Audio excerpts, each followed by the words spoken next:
where they had been wrongly defeated in the early stages of the 30 Years' War. However, the Spanish match was deeply unpopular amongst significant sections of the political community in the Stuart realms, in large part because of Spain's position as the great defender of Roman Catholicism in Europe.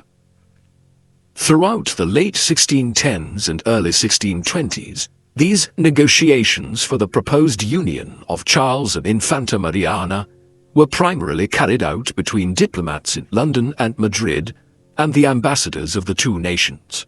But late in 1622, Charles determined to intervene more directly in events.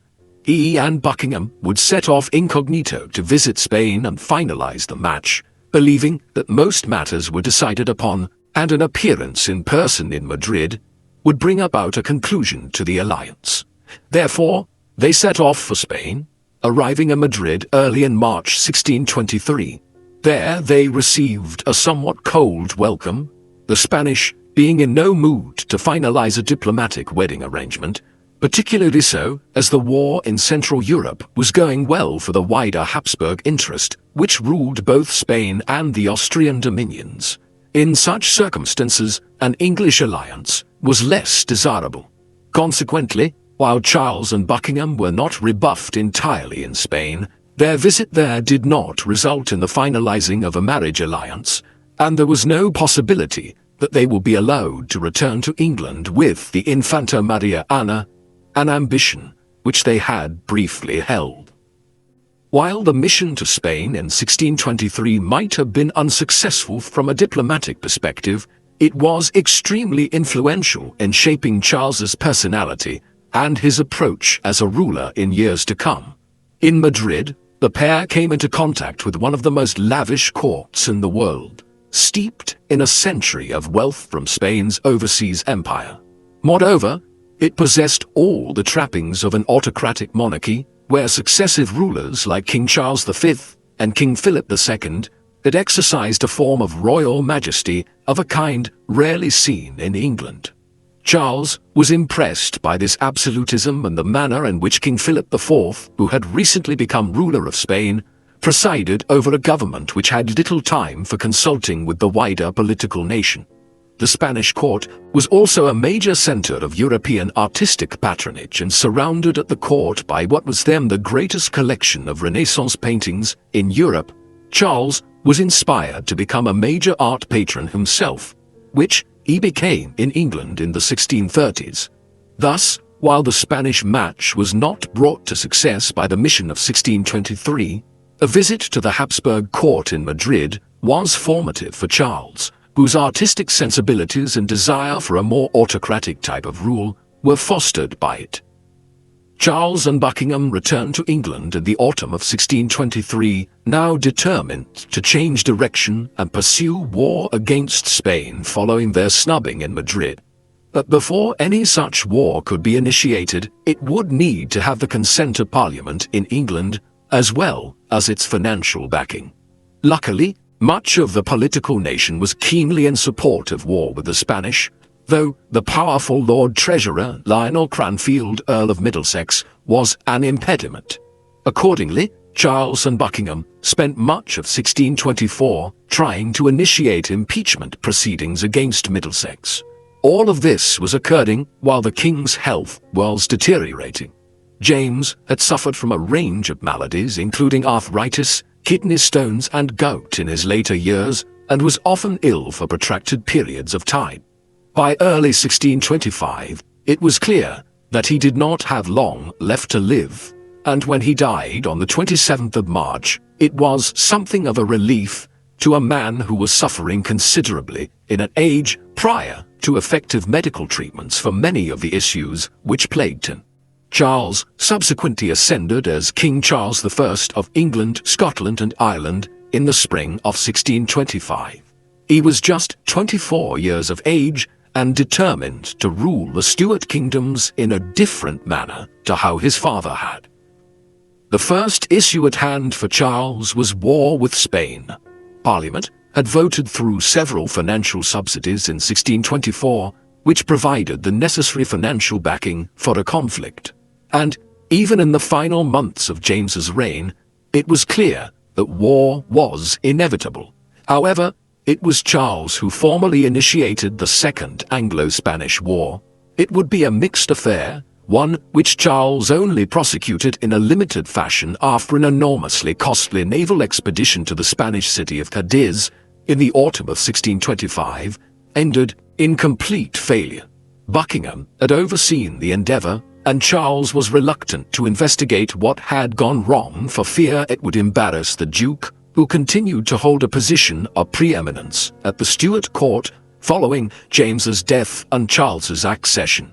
Thereafter, England did not launch another large expedition against the Spanish, while Spain, for its part, was bogged down in dealing with affairs elsewhere in Europe, notably in northern Italy during the late 1620s. Therefore, while the Anglo-Spanish War dragged on until 1630, it was only fully prosecuted in 1625 and 1626, and thereafter half-heartedly. When it came to an end, neither side had gained or lost much of anything other than vast sums of money. While the war with Spain was something of a non-event when it finally broke out, the breakdown of negotiations surrounding the Spanish match did have the highly significant impact of driving England towards France in the European system of alliances. No sooner had it become clear that Charles would not marry the Spanish Infanta, that negotiations were opened between England and France for Charles to marry Princess Henrietta Maria, a sister of King Louis XIII of France. Once these negotiations were initiated, they were much more speedily advanced than had been the case with the proposed Spanish union. Accordingly, a proxy marriage was entered into between Charles and Henrietta at Notre Dame Cathedral in Paris on the 1st of May, 1625. Henrietta then proceeded to England, where the union was more formally entered into during the summer. With this, England allied itself with France in its continental struggle with Spain, a major diplomatic shift which ensured amity between England and France for several decades to come. On a more personal level, the marriage between Charles and Henrietta was successful, with the two being fond of one another. They would have 9 children together, though only 6 would survive beyond infancy. Charles, born in 1630, Mary in 1631, James in 1633, Elizabeth in 1635, Henry in 1640, and Henrietta in 1644. Yet, the union proved problematic for the political classes in England, many of whom were suspicious of the Roman Catholicism of their new queen. Throughout Charles's reign, charges of his being a crypto-Catholic continued to be leveled against him, on the grounds that he had absorbed some of his wife's religion, and the same concerns dogged his and Henrietta's children for the remainder of the 17th century. The way in which Henrietta became a lightning rod for disaffection with Charles's rule was in large part owing to wider discontent about the new king and his autocratic methods. These were quickly on display. In 1627, Charles dispensed with the standard method of obtaining financial support from the nation by requesting a subsidy through Parliament, and instead simply sent out demands for what became known as forced loans, based on the royal prerogative. In tandem, he began extraordinary recourse to martial law to requisition goods for the war effort and to billet soldiers and mariners in towns across England and Wales. All of this met with immense resistance within Parliament and in the wider political community. Hence, in the course of the spring and early summer of 1628, the king found himself being assailed to accept a declaration of the political restrictions which applied to him. The result was the Petition of Right, which was passed by Parliament on the 7th of June 1628, a document which has been viewed as a major addition to the Magna Carta of the 13th century in expressing the inalienable rights of individuals under the law in England. The Petition of Right might have led to a growing consensus between the Crown and Parliament had Charles been in any way predisposed to compromise with the political nation. But this was most assuredly not the case. Instead, he was developing a growing commitment to dispensing with Parliament altogether. Some of this was owing to the fallout from the death of Buckingham. Villiers had been retained in charge of England's war effort by Charles, despite his seeming military incompetence.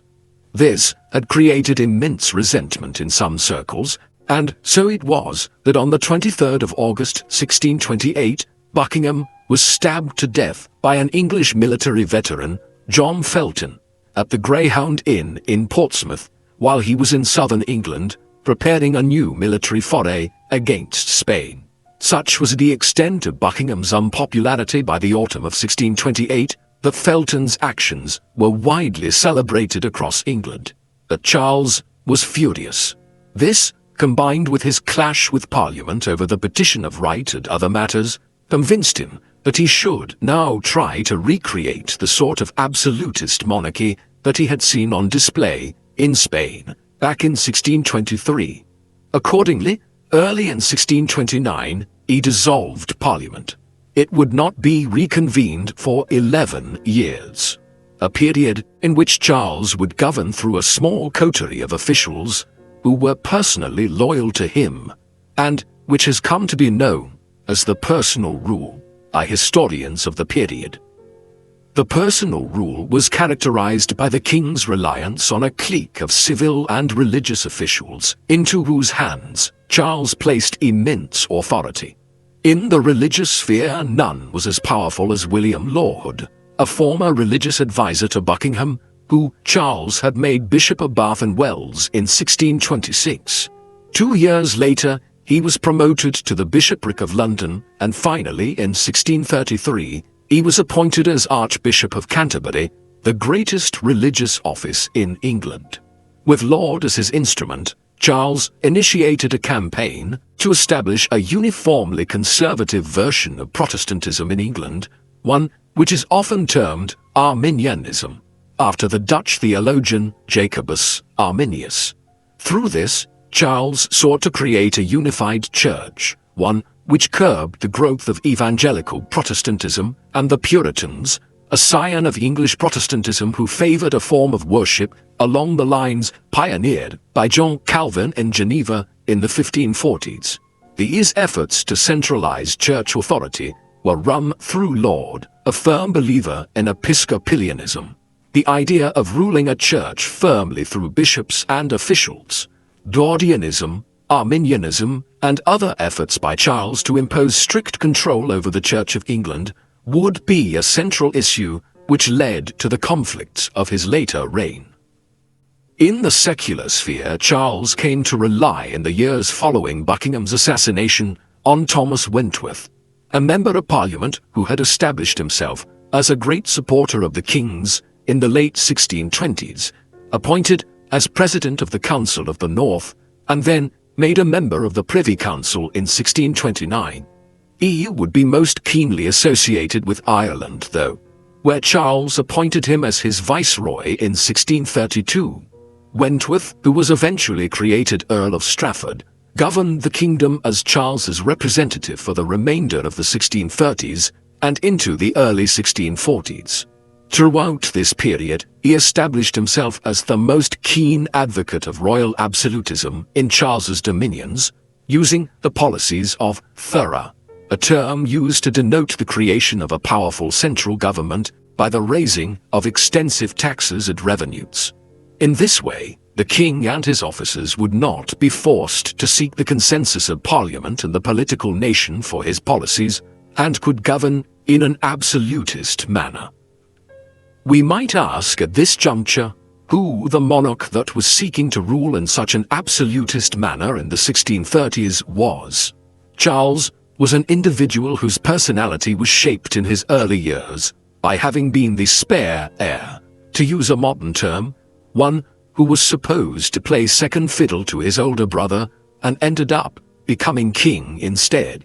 He never fully lost the speech impediment which he had suffered from as a child, and his personality reflected this, always being reserved and cautious. On a personal level, he was generous and a devoted father and husband, but there was most certainly an authoritarian streak to Charles, one which was considerably responsible for the clashes he would enter into from the late 1630s onwards. Though he was constantly attacked by his enemies as a crypto-Catholic, Charles was actually a committed Protestant, though one who favored the high Anglican style of worship, which, with its love of ritual and rich adornment within churches, struck radical evangelicals as a thinly disguised form of Roman Catholicism. Perhaps Charles's most defining characteristic, though, was his lack of scruples. For Charles, the ends most certainly justified the means when it came to running his realms, and it was this Machiavellianism which ensured that he placed so much power in the hands of unscrupulous supporters, such as Wentworth in the 1630s, men who would back his designs unquestioningly. It should be noted separately that Charles was a keen promoter and patron of the arts in 17th century England. He established Sir Anthony van Dyck, a leading Flemish painter who had made his name in the Dutch Republic and Italy in the 1620s, as the official court painter in London. More notably, he patronized the Dutch master Peter Paul Rubens, who painted a famous series of panels depicting the king on the ceiling of the banqueting house at the government seat at Whitehall in Westminster. Charles also sponsored Hubert Le Sueur to erect a large equestrian monument which stands today at Trafalgar Square. While Le Sueur's work is extant today, Charles's reconstruction of much of St. Paul's Cathedral in London is not, as the portions of it which Charles was responsible for renovating were destroyed in the Great Fire of London in 1666. Other major artistic and literary figures who benefited from Charles's patronage and support included the great architect Inigo Jones, while John Donne's writing and poetry obtained royal favor in his last years. More broadly, Charles was an art connoisseur, and his collection included a wide array of works by Renaissance masters such as Titian, Dürer, Holbein, and Raphael, many of which works are found in London's museums down to the present day. While Charles was patronizing a Carolingian court renaissance in England, his realms were experiencing a range of different problems in the 1630s. These differed according to which region one was in. For instance, one of the primary problems in England was that posed by the Puritans, radical Protestants who existed in large numbers across the country. They were adamant that they would not accept Crown efforts through Lord and other bishops to enforce centralized control over the Church of England. Inadvertently, the persecution of the Puritans had the byproduct of fostering English colonial efforts overseas, as a great many of those who settled England's colonies in North America during the 17th century were Puritans and other religious radicals fleeing persecution at home. In Ireland, Charles had a problem insofar as Wentworth's heavy-handed methods of governing the country had fostered a country party of new English planters, led by Richard Boyle, 1st Earl of Cork, who wanted to govern Ireland in their own interest, and not according to Wentworth's dictates. Finally, in Scotland, the Scottish Church, or Kirk, was utterly opposed to allowing Laud to impose bishop-centered administration of the country, or Episcopalianism. By the 1630s, Scotland had decades of experience of a largely decentralized church, where individual religious communities were governed by elders or presbyters. They would resist any such centralizing attempts by the king and lord over the Scottish Kirk. In the end, it was efforts to change the religious administration of Scotland which first sparked the decade of conflict, which would eventually result in Charles being deposed and executed. In 1637, Charles and Laud attempted to impose a standardized prayer book into Scottish religious services, one which constituted a significant departure from what the Scottish Presbyterians had become accustomed to. This was a delicate move, one which provided evidence of how out of touch the Stuarts had become from Scottish politics, since they had headed south in 1603 to govern Britain from London. Street riots and organized protests amongst the Scottish church leaders, nobles and gentry ensued from the efforts to impose the prayer book, and in 1638, a national covenant was drawn up and signed by the leaders of Scottish religious and political life, whereby they stated their intention to resist any efforts by the Crown or outside forces to introduce innovations to the Scottish Kirk. By innovations, they meant the likelihood that Charles would now seek to impose conformist bishops to run the Scottish Church. A showdown was brewing. What is known as the First Bishops' War erupted between Charles's government and his Scottish subjects in 1639 over his efforts to reform the Scottish Church and introduce both the standardized prayer book and bishops to run the kirk. The plan was for Wentworth to oversee raising an army in Ireland with the aid of the Earl of Antrim in the north of the country, one which would then proceed across the North Channel to Scotland, while a complementary English force advanced north into southern Scotland. However, matters stalled in Ireland, and only one minor battle was fought during the war before a ceasefire of sorts developed in the autumn. The Scots were unsure how to proceed at this juncture, while Charles found himself in a difficult situation. He lacked the financial means necessary to wage a full-scale war against his Scottish subjects, and would have to recall Parliament for the first time in over a decade, as he wished to obtain a financial subsidy from his English subjects. Although he was ideologically opposed to doing so, he agreed that writs could be issued for a new Parliament late in 1639, that, when the Assembly gathered at Westminster in mid-February 1640, the parliamentarians, led by John Pym, the MP for Tavistock, made it clear that they would not agree to a financial subsidy until Charles began to take seriously the question of political, economic, and religious reforms which they wanted addressed. Infuriated, Charles dissolved the Parliament after just a few weeks, a brevity which has led to the gathering becoming known as the Short Parliament. However, before long, Charles would have no choice but to come sheepishly back to Parliament, willing to make concessions in return for cash. In the autumn of 1640, news reached Charles in London of a dreadful development to the north. In actions which began the Second Bishops' War, which in reality was simply a continuation of the previous year's half-hearted campaign, the Scots had gathered an army and marched into northern England. A few weeks later, they seized the town of Newcastle. This was the epicenter of English coal production in the 17th century, and London and southern England relied on supplies of the fuel to keep their homes warm over the winter. Consequently, Charles would need to raise an army to prosecute the Scots. Hence, he had no other option but to recall Parliament, which he had only so recently dissolved, with assertions that he would not tolerate any demands for political reform in return for money. In this manner, a new Parliament met in early November 1640. In contrast to the Short Parliament, which had sat for just a few weeks earlier that spring, the new Parliament would last in one shape or another for the next 20 years, and is consequently known to history as the Long Parliament.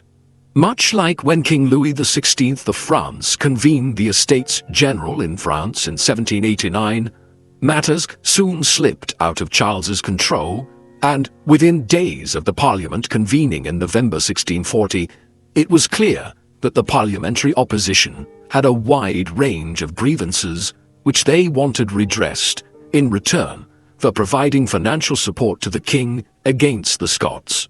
However, unlike in the later French instance, Charles would organize his supporters to resist Parliament, leading to civil war. The nature of the opposition which Charles faced in Parliament was multifaceted. On the one hand, there were many individuals who wanted their political grievances redressed. It had been 11 years since Parliament had been able to call on the monarch to reform a wide range of matters to do with the administration of England and Wales. They were determined to take advantage of the opportunity offered by the crisis of 1640. Others had economic grievances. For instance, There were all manner of calls for reform of the customs and trade system in England, while the City of London's mercantile community were aggrieved about the situation in Ireland, where they had been coerced into contributing to the Ulster plantation back in King James's time, and then had their estates confiscated by the Crown in the mid-1630s after investing hundreds of thousands of pounds in the same, the equivalent of hundreds of millions of pounds in today's money. But perhaps the most significant core of the parliamentary opposition faced by Charles came from the Puritans, those hard-line Protestants who favoured Calvinism and other forms of evangelical Christianity. They wanted to be able to worship in freedom in the Stuart realms and were determined to exact concessions to that effect from the king as the price of their financial contribution towards alleviating the crisis. The aggressive nature of this opposition was seen within days of the opening of the Long Parliament, when its members impeached Wentworth, arrested him, and detained him in the Tower of London, awaiting trial. The impotence of the king at this juncture was seen in that he could do little to prevent the downfall of one of his foremost servants. When his trial opened in the spring of 1641, Strafford was accused of executing a tyrannical government and was also accused of treason. The trial proceeded quickly, and Strafford was found guilty. Charles initially refused to sign his death warrant, but did so on the 10th of May, after claiming that he felt his position and his family were now threatened by Parliament. Strafford was beheaded 2 days later. Yet Parliament did not stop there, and in the months that followed drew up the Grand Remonstrance, a document outlining hundreds of perceived failings in Charles's government which they wanted addressed in return for their continued financial and logistical aid. The second half of 1641 and first half of 1642 saw a gradual descent into civil war in England and an extension of the unrest across all of Britain and Ireland. In August 1641, the Treaty of London was agreed between the Crown and the Scots, whereby they agreed to leave much of northern England in return for major concessions in the spheres of politics and religion. But this would only prove a temporary hiatus. It was overshadowed by the outbreak of a massive rebellion in Ireland in late October 1641, one which saw large parts of the country overrun by a confederacy of Irish and Old English interests by early 1642, though Dublin, Cork, and a number of other towns remained under royalist control. With Ireland overrun, Scotland having effectively defeated the Crown in a war and demonstrated its independence, and Parliament ascendant in England, Charles realized he needed to act or risk becoming a mere pawn in events. Accordingly, on the 3rd of January 1642, Charles ordered the Attorney General to bring charges against the leaders of the opposition in Parliament, men such as John Pym, Denzil Holles, and Edward Montague, 2nd Earl of Manchester, who were the leaders of the opposition to him. The king then left London himself, an action which is retrospectively viewed as a mistake, as in doing so he left behind the huge cache of arms and ordnance in the Tower of London. Over the next several months, both the king and Parliament began taking steps to build up their military forces in advance of an armed struggle. Negotiations continued over a range of issues, but it was clear by the late summer that the two sides were drifting ever further apart. When Charles effectively declared war on Parliament at the end of August, it was more an acknowledgement of the existing state of affairs than a bolt from the darkness. Throughout most of what is known as the First English Civil War, Charles made his base of operations out of the town of Oxford, site of one of Europe's oldest universities. His wife, the much-reviled French Catholic Queen Henrietta Maria, spent much of the Civil War period in exile in either the Dutch Republic or France, along with several of their younger children. At Oxford, Charles established a new court of his supporters. but life here was very different to what it had been in the capital during the 1630s. Oxford was ill-prepared to deal with the influx of tens of thousands of new inhabitants, and by 1643 the city was a mass of waste and disease, compounded by the quartering of a large royalist army in the surrounding countryside to protect the town should Parliament attempt to seize the king. From here, Charles oversaw a war effort which sought to defeat Parliament and restore him to his rightful position of authority, all while also trying to bring the Scots to heel and to crush the revolt in Ireland. The Civil War was a mixed affair over the next 2 years. The first major clash between Parliament and the Royalists was fought at Edgehill on the 23rd of October 1642, though both sides then largely abandoned any campaigning for the winter, so that it was 1643 before military clashes intensified. Fighting focused in 1643 on Gloucester, where Prince Rupert, a continental cousin of Charles's, emerged as the foremost royalist commander. A major battle at Newbury in September of that year ended in a draw of sorts. Much more consequential was the parliamentary victory at Marston Moor outside York in northern England on the 2nd of July 1644. With this defeat, Charles was forced to abandon any efforts to secure northern England. However, small victories for the Royalists that summer and autumn in the south and west of England consolidated the Royalist position and ensured that the Civil War continued on into 1645. By then, Parliament had taken steps for the creation of a new professional army under the leadership of men such as Sir Thomas Fairfax, Henry Ireton, and Oliver Cromwell. The new model army, as it became known, would play a crucial role in Charles's downfall in the years to come. While these military maneuvers were occurring between 1642 and 1645, the political landscape was also constantly shifting. The war was just an extension of the negotiations between Crown and Parliament, and those same negotiations continued throughout these years. They were stymied, though, by Charles's unwillingness to make major concessions. In this environment, he made regular efforts to bring the rebellion in Ireland to an end, in the hope that he may have been able to raise an army from there which could cross the Irish Sea to England and ensure victory over Parliament.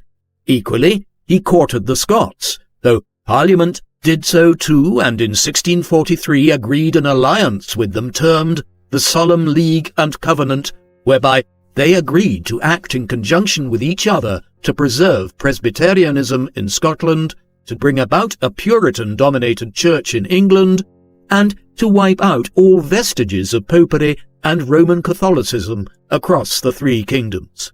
In this light, they viewed Charles's negotiations with the Irish Catholics as heinous and evidence of the long-held suspicion that Charles was a crypto-Catholic. The culmination of the First English Civil War came on the 14th of June 1645 at the Battle of Naseby. Here, Charles and Prince Rupert oversaw an army of approximately 4,000 cavalry and slightly less infantry.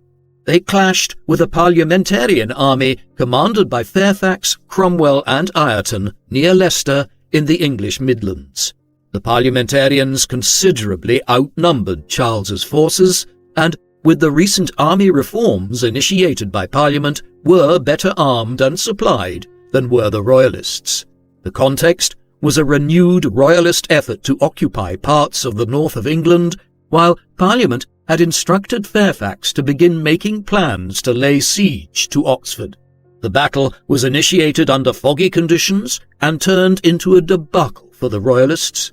After hours of fighting, approximately 1,000 of the Royalist forces had been killed, while thousands more were captured in the rout which followed. Charles's personal baggage train even had to be abandoned in the hasty retreat, and with it his personal papers fell into Parliament's hands.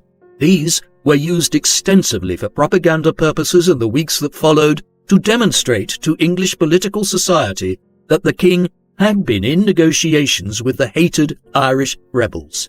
Naseby was the defining clash of the First English Civil War, and with it, defeat for Charles and his cause became inevitable. Defeat at Naseby saw the parliamentarians gain the upper hand in the Civil War. Leicester was captured by Fairfax 4 days later, following which he led the new model army southwest to capture the English West Country, a region which had been held by the Royalists since the beginning of the conflict. The important port of Chester also fell in February 1646. By that time, the parliamentarians had secured the aid of the Scottish to bring the war to a definitive conclusion. The last pitched battle of the war took place at Stow-on-the-Wold in mid-March, when a force of several thousand Royalists was quickly defeated by the new model army.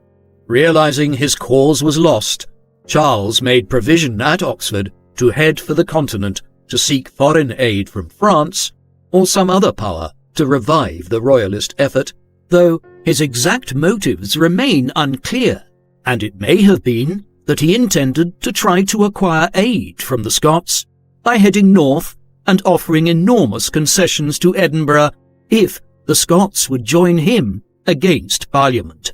He left Oxford in disguise on the 27th of April 1646, but before he could leave Britain he was captured by a Scottish force led by David Leslie at Newark in northern England. The Royalist forces at Oxford capitulated after negotiations on the 24th of June 1646, effectively bringing the First English Civil War to an end. Charles was held under house arrest by the Scots in Newcastle for 8 months after his initial confinement in the summer of 1646. Thereafter, an arrangement was reached between the Scots and the English Parliament, whereby Charles was handed over to them. He was kept under house arrest in various locations across England throughout 1647, first at Holdenby House in Northamptonshire, and then at a series of stately homes in East Anglia and Hertfordshire. Throughout this time, it should be emphasized that he was under house arrest and his circumstances were comfortable, with access to his own secretariat. However, Parliament was able to choose who he was or was not allowed to correspond and talk to. Thus, while he was, for instance, allowed to go hunting when he wished to while at Holdenby House, and request whatever books he wanted to read, active efforts were made to try to restrict him from communicating with those who were sympathetic to him, individuals who might attempt to revive the Royalist cause. This did not extend, though, to meeting with Scottish political figures, and Charles was able, in the course of 1647, to negotiate with these politicians to bring about an end to the war in the north. In a spiteful measure, the parliamentarians imposed the chaplains and ministers who Charles was allowed to consult with, ensuring that his religious needs were served by Puritan and Presbyterian ministers throughout late 1646 and 1647.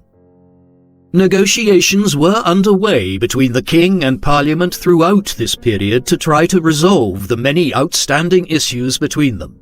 Much of this centred on religious matters. In both the case of the Scots and the English parliamentarians, Charles offered to bring an end to any future efforts to impose episcopacy, the method of governing the church through powerful bishops in a form of centralized royal control. However, all of those who negotiated with Charles on this point in 1646 and 1647 came to the conclusion that the king viewed this simply as a temporary measure, and no one had any faith that he would not try to reimpose episcopacy and his own form of religion in both England and Scotland again in the long term. Other matters under negotiation concerned Charles's supposed tyrannical and absolutist tendencies, and as a safeguard, Parliament wanted to be given additional powers whereby it could determine its own sitting and dissolution, depriving the king of his overall control of Parliament in the process. Parliament was also to be given control over the appointment of a wide range of state officials and the army. All of these measures were debated under the rubric of a document entitled The Heads of Proposals. The tenor of these was mild in a situation where Charles had effectively lost the Civil War, but the king was too hard-headed and convinced of his divine right to rule to accept the proposals unequivocally, and, in the long run, it simply served to tarnish the reputation of individuals like Henry Ireton, who were responsible for negotiating with the king on many of the points at hand. As the negotiations between king and parliament continued, Charles was more than aware that there were divisions growing amongst his enemies. These often arose where one faction was more concerned about economic affairs or politics, while for others religion was the predominant matter. There was also growing discontent within the new model army about arrears of pay and a developing dissatisfaction with the way negotiations with Charles were being handled. Charles was not oblivious to all of this and had determined by the autumn of 1647 that the time might be ripe to try to escape and recommence the Civil War. He was doubly incentivized to do so when he learned that at least 2 members of the Army Council, Captain Bishop and Major Thomas Harrison, had begun to argue that the king should be placed on trial and could conceivably be executed for his crimes. This possibility was still anathema to most of those involved in negotiating with Charles in 1647. Such was the belief in the divine right of kings in early modern Europe, but it would become a more acceptable option to many as events unfolded. In the immediate term, the upshot of these developments was that Charles escaped from Hampton Court, the scene of his latest house arrest, on the 11th of November 1647. But the plan was botched, as Charles had been informed that the governor of the Isle of Wight, Colonel Robert Hammond, was sympathetic to his situation, but instead learned when he arrived there that Hammond intended to arrest him. Thus, no sooner had Charles escaped from Hampton Court than he was arrested again, and this time placed in captivity at Carisbrooke Castle on the Isle of Wight, where he would spend the next 13 months. Despite the botched effort at escaping his captors, Charles's fleeting release and the plans he had put in place did lead to a brief resurgence in the royalist cause in Britain. In the winter of 1647, rebellions broke out in Wales and Kent in support of Charles, followed by a Scottish invasion of northern England. Charles, having shrewdly bought off large sections of the Scottish political community prior to escaping from Hampton Court. The Second English Civil War, as this new war is known, so as to distinguish it from the First English Civil War of the period from 1642 to 1646, was a short-lived affair. Sir Thomas Fairfax and Oliver Cromwell quickly gathered contingents of the new model army and headed north to see off the threat from the Scots. Cromwell won a major victory at the Battle of Preston in mid-August, and this effectively brought the conflict to an end. In the weeks that followed, royalist strongholds capitulated to Parliament.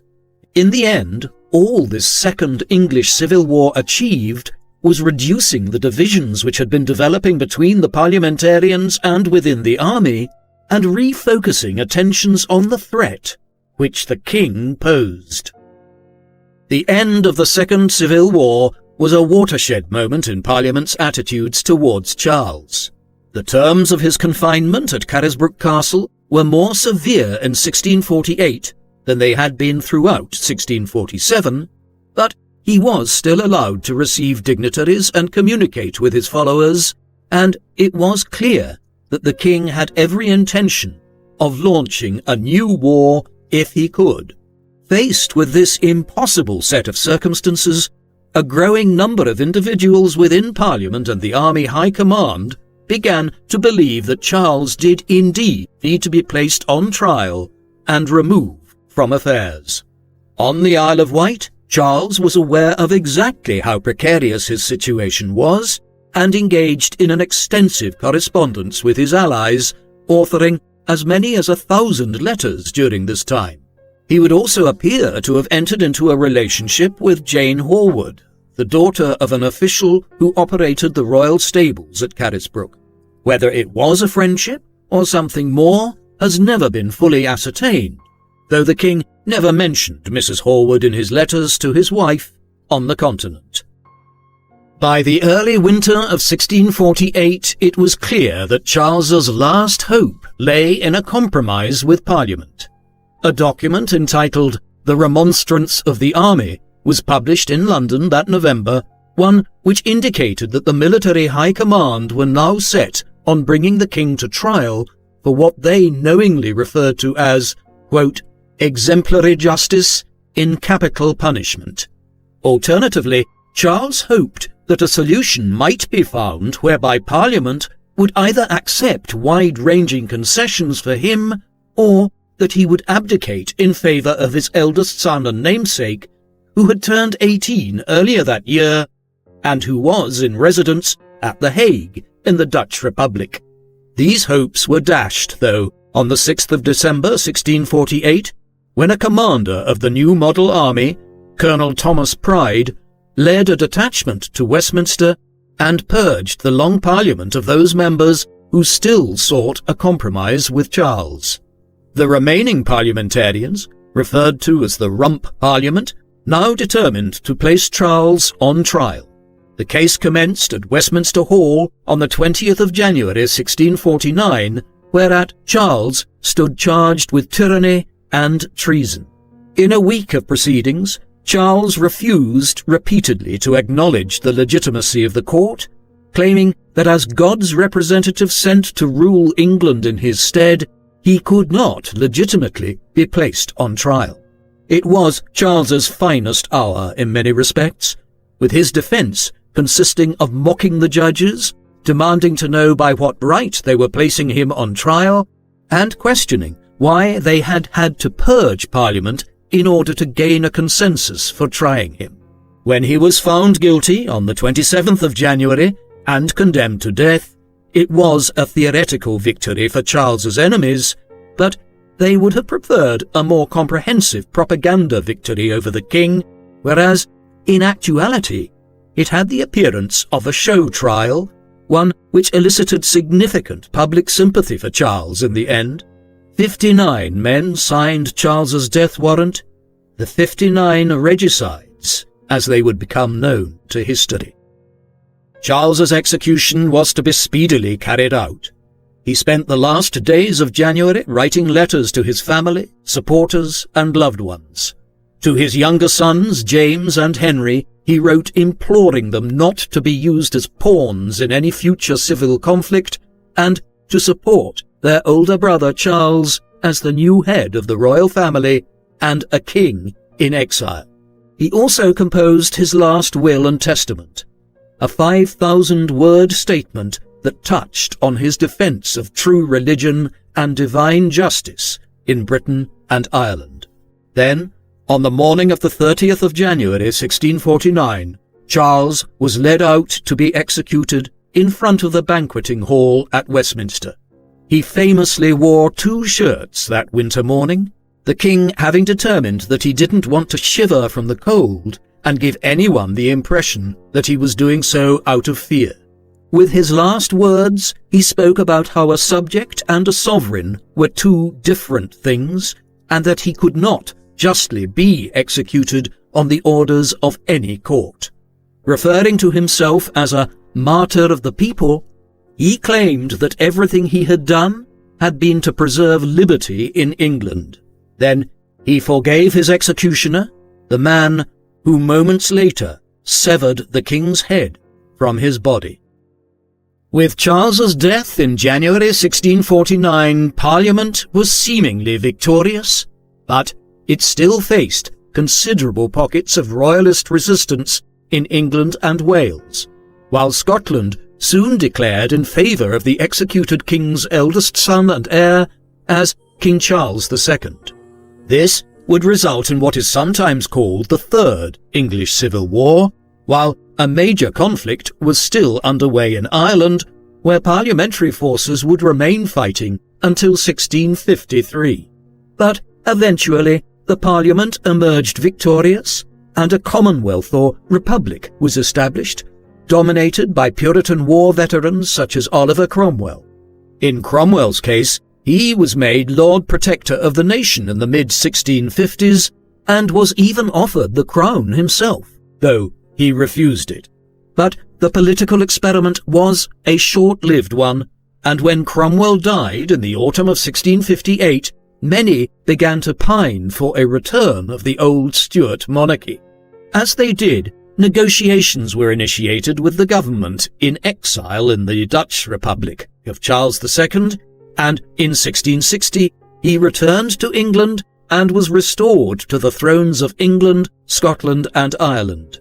His father's clash with Parliament and his subsequent execution might be said to have been in vain, but the monarchy which was restored in 1660 was a much more limited one, which was increasingly answerable to Parliament and which would gradually evolve over the next century or so into the constitutional monarchy of modern times, where Parliament controls the political realm and the monarch of the day broadly acts in a ceremonial capacity.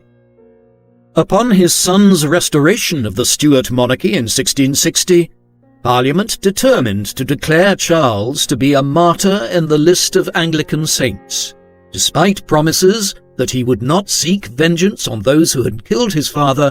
Charles II also systematically had the surviving regicides who had signed the death warrant in 1649 hunted down and generally killed. Perhaps surprisingly, there was no decision taken to remove Charles's remains from where they had been interred at Windsor following his execution and reinter them at Westminster Abbey alongside his father, James I. Instead, a new mausoleum was intended to be placed over his grave at Windsor by the great architect of London, Sir Christopher Wren, during the Restoration era, though this was never accomplished. Charles's time as an Anglican martyr was brought to an end in the 1890s as his historical legacy continued to deteriorate. Charles I is one of England's most disliked kings. In surveys and commentaries over the centuries, he has generally not fared well in the popular imagination or amongst professional historians assessing the relative merits of his rule. There are perhaps some good reasons for this. Charles, after all, led not just England but the entirety of his political dominions into civil conflict from the late 1630s onwards. Between the Bishops' Wars, the English Civil Wars, and the Confederate War in Ireland, hundreds of thousands of people were killed and millions were displaced or negatively impacted. Much of this was due to the king's authoritarian streak and his implacability when it came to negotiating either with his Scottish subjects, who did not wish to have their own idiosyncratic national church interfered with, or with the English Parliament, who wanted a monarch who was more considerate towards the grievances of the political nation. Throughout the 1630s, he stoked these problems, and then when war seemed to be brewing in the early 1640s, he refused to back down and instead elected for civil war. Even when he was effectively defeated in the mid-1640s, he could not fully embrace compromise, and his continued double-dealing eventually forced a radical element within Parliament and the army to do the unthinkable and kill God's anointed representative sent to govern England. There is another way of assessing Charles's life and reign.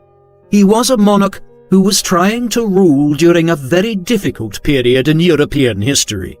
This was an age known as the General Crisis of the 17th century. Few corners of Europe managed to avoid rebellions and wars in the 1640s, owing to a wide array of political, religious, social, and economic upheavals. Combined with this, Charles faced a radical element within his own parliament who were determined to develop a fundamentally new relationship between the crown and the political nation. He had also inherited a fractious religious landscape, one in which his efforts to centralize state control over the church were unfairly seen as crypto-Catholicism. Moreover, civil unrest of this kind was nothing new in England. There had been a major clash between the crown and the political nation on average every 50 years going back since the 12th century. Given all of this, Charles might have reasonably expected a different kind of war than the one which eventually developed. He certainly cannot have imagined when he entered into the conflict that he would lose his crown and his head. As such, there are two ways of viewing Charles's reign, one in which he was the author of his own misfortunes, and another in which he was the victim of circumstances. The answer is most likely a combination of the two. What do you think of King Charles I? Is he unfairly vilified as a terrible king? Or was he dogged by a political community which had become dominated by dangerous religious and political extremists? Please let us know in the comment section. And in the meantime, thank you very much for watching.